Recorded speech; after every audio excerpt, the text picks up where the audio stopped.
Hello everyone, welcome to people teachers. हम discuss कर रहे हैं बीएड कोर्स का सिलेबस। लास्ट लेक्चर में हमने डिस्कस की थी इवान पाव्लोव सर की क्लासिकल कंडीशनिंग थ्योरी। वहां पर हमने पूरा कंसेप्ट समझा था कि थ्योरी में क्या बताया गया है।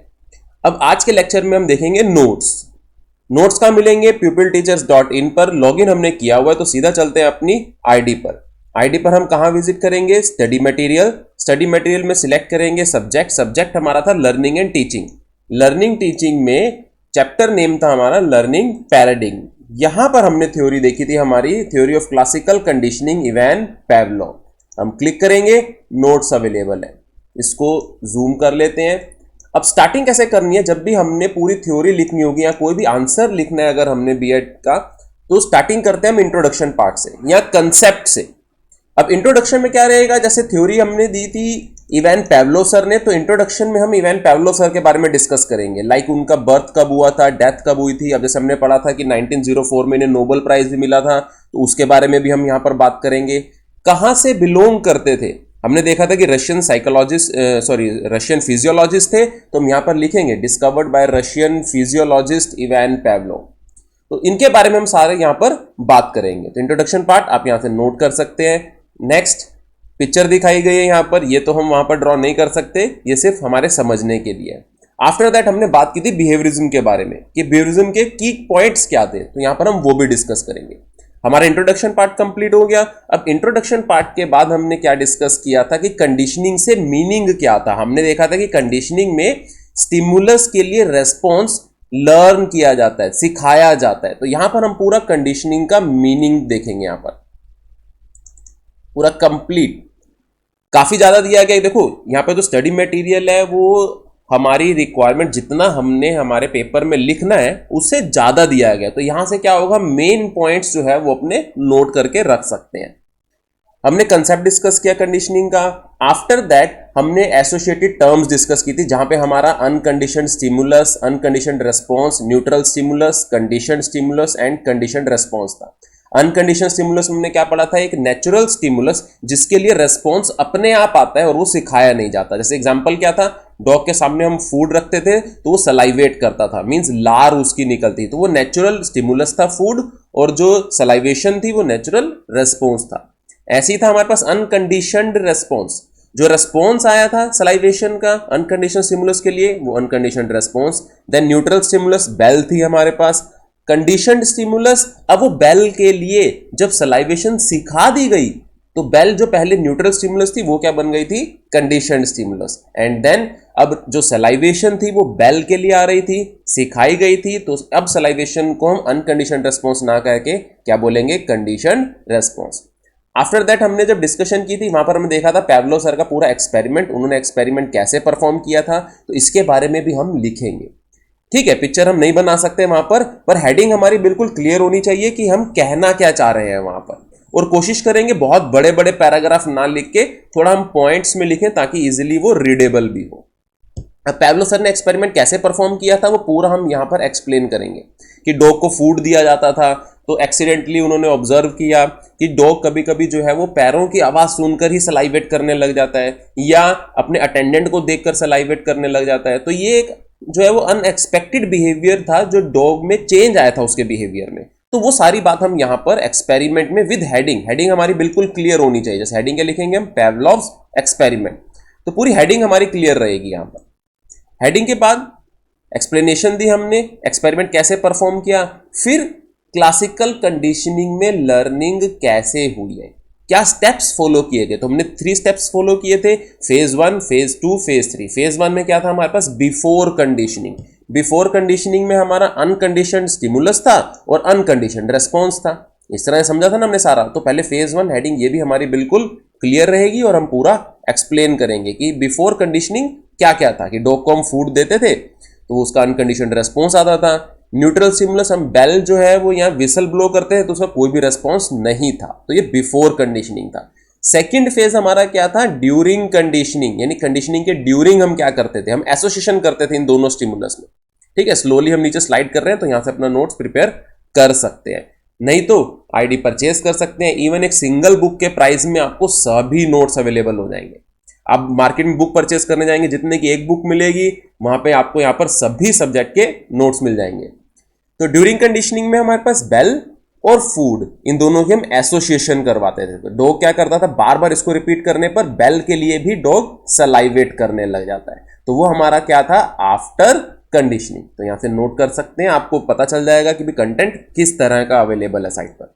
लास्ट हमारा आफ्टर कंडीशनिंग। आफ्टर कंडीशनिंग में डॉग बेल के लिए सलाइवेट करने लग जाता है। तो बेल जो पहले अब न्यूट्रल स्टिमुलस था, अब क्या बन गई है, कंडीशनड स्टिमुलस, क्योंकि बेल के लिए सलाइवेशन डॉग को सिखाई गई है। तो ये सलाइवेशन को भी अब क्या बोलेंगे हम, कंडीशनड रेस्पॉन्स। फिर उसके बाद हमने क्या डिस्कस किए थे, principles of classical conditioning. Classical conditioning में प्रिंसिपल क्या थे, फर्स्ट हमारा था प्रिंसिपल ऑफ एक्विजिशन। मींस यहां पर स्पेशल, जैसे हमने बात की थी, इसमें एग्जांपल लिया था हमने बच्चे का, छोटे बच्चे का एग्जांपल लिया था कि जब फर्स्ट लैंग्वेज, पहली लैंग्वेज की बात होती है, जिसको मदर टंग भी बोलते हैं, वो बच्चा अपने आप सीख जाता है, उसको स्पेशल बिठा करके सिखाने की जरूरत नहीं पड़ती। और वो कैसे सीखता है, अपने एनवायरनमेंट, अपने आसपास सबको बोलते हुए देखता है, तो उससे बोलना भी सीख जाता है और सुनना भी समझ जाता है। तो उसको बोलते हैं एक्विजिशन। हाँ, अगर सेकंड लैंग्वेज सिखानी हो, आप सोच के देखो, अगर हमें कोई न्यू लैंग्वेज सीखनी है, हम नई लैंग्वेज सीखने जाएंगे तो हमारे लिए बहुत मुश्किल टास्क है। लेकिन छोटे होते हुए हमने क्या था, हमारी मदर टंग दूसरों को देखते देखते ही सीख ली थी। तो दैट इज एक्विजिशन। नेक्स्ट है हमारे पास principle of extension. Principle of extension क्या कहता था कि अगर हम जो नेचुरल स्टिमुलस है उसको न्यूट्रल स्टिमुलस के साथ बार बार हम उसको नहीं देंगे, एक टाइम के बाद जो बिहेवियर है डॉग का वो खत्म हो जाएगा उसको लेकर के। जैसे सपोज हम बेल बार बार रिंग कर रहे हैं, लेकिन अब हम उसको फूड नहीं दे रहे, तो एक टाइम पर उसको समझ में आ जाएगा भाई ये तो गड़बड़ है, सिर्फ बेल रिंग करते हैं, फूड मुझे देते नहीं। तो एक टाइम ऐसा आएगा कि बेल सुनने पर वो सलाइवेट करना बंद कर देगा। फिर the principle of spontaneous recovery. Spontaneous recovery मतलब अचानक एक दिन एक्सटेंशन हो चुकी थी बिहेवियर में, पर अचानक एक दिन बेल की आवाज सुनाई दी और डॉग ने सलाइवेट करना शुरू कर दिया। That was your spontaneous recovery. Principle of stimulus generalisation. Generalisation मतलब वो बिहेवियर अब जनरल हो गया डॉग का, कि जो है वो मिलती जुलती बेल की आवाज सुनता था तो वो सलाइवेट करना शुरू कर देता था। तो ये आपका जनरलाइजेशन। इसमें एग्जांपल क्या लिया था हमने, जॉन वाटसन ने अपने बच्चे के साथ, एल्बर्ट के साथ किया था ना, वो उसको रैट, वाइट रैट दिखाते थे और एकदम से साउंड जो है वो बहुत फजी साउंड, एकदम अजीब सी साउंड जो है वो प्रोड्यूस करते थे बच्चा जैसे ही रैट के पास जाता था। तो बच्चा रैट के साथ साथ और दूसरी उससे मिलती जुलती चीजें उन सबसे डरने लग गया। इवन वाटसन के जो व्हाइट हेयर थे उनसे भी डरने लग गया था बच्चा। तो वो जनरलाइजेशन हो गई थी। फिर था हमारे पास principle of stimulus discrimination. Stimulus discriminate, जो भी स्टिमुलस है वो उसमें डिस्क्रिमिनेट कर सकते हैं कि भाई नहीं ये दोनों मिलते जुलते नहीं है, ये दोनों अलग अलग हैं, तो उसमें डिस्क्रिमिनेशन किया जा सके। फिर उसके बाद हमने देखा था हेडिंग हमारी क्या थी, principles of success of theory, कि अगर हमें ये क्लासिकल कंडीशनिंग में सक्सेस चाहिए तो हमें किन किन चीजों का ध्यान रखना पड़ेगा। उसमें टाइम प्रिंसिपल था कि हम जो भी चीज दे रहे हैं उसको एक प्रॉपर इंटरवल पर उसे टाइम के साथ देते रहे, ऐसा नहीं कि कभी कोई टाइम कभी कोई टाइम। प्रिंसिपल ऑफ इंटेंसिटी, इसमें था कि सेटिस्फेक्शन की इंटेंसिटी क्या होगी। एग्जाम्पल लिया था हमने यहाँ पर, चपाती का एग्जाम्पल लिया था डॉग के लिए, और मीट का एग्जाम्पल लिया था कि मीट के लिए सेटिस्फेक्शन ज्यादा होगी तो उसके लिए एसोसिएशन ज्यादा बन जाएगी। Principle of consistency. कंसिस्टेंट मतलब उसको जो भी हम डॉग के साथ रिपीट कर रहे हैं टास्क वो कंसिस्टेंट रखेंगे। Then situational principle. Situational principle का यहां पे हमारे पास मतलब था कि जो भी लर्निंग हो रही है वहां पर कुछ भी ऐसा नहीं होना चाहिए, डिस्ट्रैक्शन नहीं होनी चाहिए। लाइक हम उसको डॉग को जो है वो चपाती दे रहे हैं, उसको कहीं से मीट की स्मेल आ रही है तो डिस्ट्रैक्ट होगा, क्योंकि भाई ऑब्वियस सी बात है मीट उसको ज्यादा पसंद है।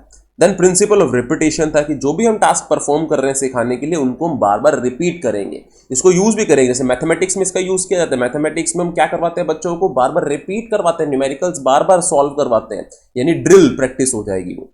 नेक्स्ट है प्रिंसिपल ऑफ इनिबिशन। इनिबिशन का मतलब यह है कि आसपास कुछ भी ऐसा नहीं होना चाहिए जिसकी वजह से वहां पर लर्निंग में बाधा आए। लाइक एग्जांपल लिया था हमने यहाँ पर कि टीचर क्लास में टीच करे, टीचर बहुत एफिशिएंट है, बच्चे भी बहुत अच्छा पढ़ रहे हैं, लेकिन अचानक से कुछ ऐसा हो जाए कि प्रिंसिपल सर जो है वो क्लास में आकर के बैठ जाए।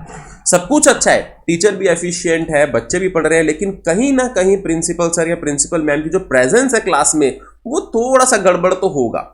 टीचर हेजिटेट करेंगे, बच्चे भी हेजिटेट करेंगे, तो इफेक्ट होगी लर्निंग। तो that is your principle of inhibition, यानी कुछ भी ऐसा फैक्टर या कोई ऐसी सिचुएशन नहीं होनी चाहिए जो लर्निंग में रुकावट पैदा करे। उसका हमने पढ़ा था types of classical conditioning. Types of classical conditioning में हमने डिले कंडीशनिंग देखा था, trace conditioning, simultaneous conditioning, backward और आगे टेम्पोरल कंडीशनिंग, अनपेयर्ड कंडीशनिंग, ये हमने टाइप सारी डिस्कस कर ली थी। आफ्टर दैट फिर हमारे पास क्या था, एजुकेशनल इम्प्लीकेशंस। एजुकेशनल इम्प्लीकेशन मतलब हमने जो कुछ भी यहाँ पर हमने थ्योरी डिस्कस की है उसको हम एजुकेशन में अप्लाई कैसे करेंगे, कैसे हम उसे यूज कर सकते हैं, तो वो आपका एजुकेशनल इम्प्लीकेशंस में था। आफ्टर दैट एजुकेशनल इम्प्लीकेशन के बाद हमने लास्ट में स्टडी किया था क्रिटिकल रिव्यू ऑफ थ्योरी, यानी हमने यहाँ पर उसकी डिमेरिट्स मींस नेगेटिव पॉइंट्स वो डिस्कस करने होते हैं क्रिटिकली। कभी कभी ऐसा हो जाता है कि पूरा क्वेश्चन ही इस तरह से आ जाता है, critically review the theory of classical conditioning given by Ivan Pavlov, यानी इवान पावलोव ने जो थ्योरी दी उसको क्रिटिकली रिव्यू करो, मींस आपने सारा वहां पे नेगेटिव डिस्कस करना है उनका। लेकिन उसमें एक चीज ध्यान होती है, अब बच्चे के दिमाग में आएगा कि पूरा का पूरा हम नेगेटिव कैसे डिस्कस कर लेंगे वहां पर। भाई नेगेटिव तो तब डिस्कस करोगे ना जब आपको थ्योरी के बारे में पता है। तो ऐसा नहीं है कि क्रिटिकल रिव्यू आया तो सिर्फ हम नेगेटिव ही ढूंढने लग जाएंगे, नहीं, पहले हमें थ्योरी एक्सप्लेन करनी पड़ेगी वहां पर कि थ्योरी में ये था। क्योंकि जब आपको थ्योरी पता होगी, आप किसी को बताओगे कि थ्योरी ये है, आफ्टर दैट उसके नेगेटिव पॉइंट्स डिस्कस करेंगे। तो सबसे पहले हम वहां पर थ्योरी डिस्कस करेंगे, क्योंकि क्रिटिकल रिव्यू में इतना भी डिस्कस करने के लिए हमारे पास कंटेंट नहीं होता, ठीक है। तो 16 मार्क के अकॉर्डिंग हम कंटेंट लिख भी नहीं पाएंगे। तो सबसे पहले हम क्या करेंगे, हम थ्योरी डिस्कस करेंगे और बाद में फिर उसका क्रिटिकल रिव्यू करेंगे कि नेगेटिव पॉइंट्स हमारी थ्योरी के, हमारी मतलब जो इवान पावलोव सर ने थ्योरी दी थी उसके नेगेटिव पॉइंट्स क्या थे। तो इस तरह से पूरा टॉपिक हम डिस्कस करेंगे। आई होप पूरा आपको यहाँ पर क्लियरली विजिबल होगा और इजीली आप नोट्स भी प्रिपेयर कर लोगे। कंप्लीट नोट्स परचेज करने हैं तो आप बहुत इजीली pupilteachers.in पर नोट्स अपने परचेज कर सकते हो। Thank you very much.